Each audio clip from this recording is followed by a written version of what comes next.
A trade deficit is not a subsidy. It's not the US giving Canada money.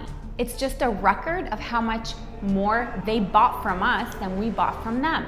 It's the same thing if, for example, I buy $1,000 worth of stuff from you and you only buy $700 worth of stuff from me. That doesn't mean I gave you a $300 gift. It just means I liked your stuff more, so I paid more for it. Well, that's what this trade deficit really is in simple terms.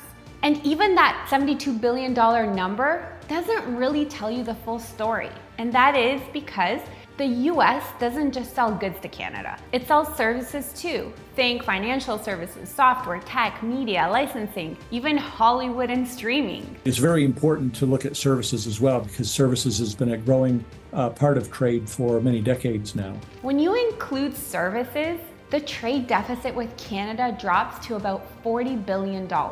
It's still a deficit, but again, it's not a subsidy, and drastically different number than the $100 billion figure that's loosely being thrown around. Saying implicitly, we're giving more dollars to Canada than they're spending in the US. And he thinks that's a subsidy. He's just saying the very fact that there's a trade deficit shows that we must be subsidizing things in some fashion, and that's not the case. So what exactly is the US buying from Canada, you might ask, right? A lot of it is energy. Canada is the #1 exporter of crude oil to the US.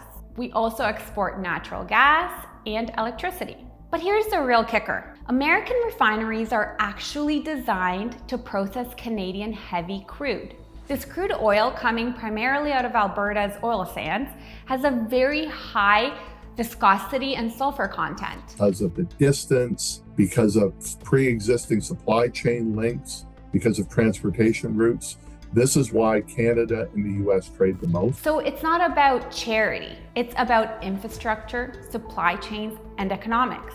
In other words, the US buys from Canada because it makes sense. If you remove oil, we're now running a trade deficit with the United States. It's largely one commodity in our case, and that commodity is not putting Americans out of work. It's putting Americans to work.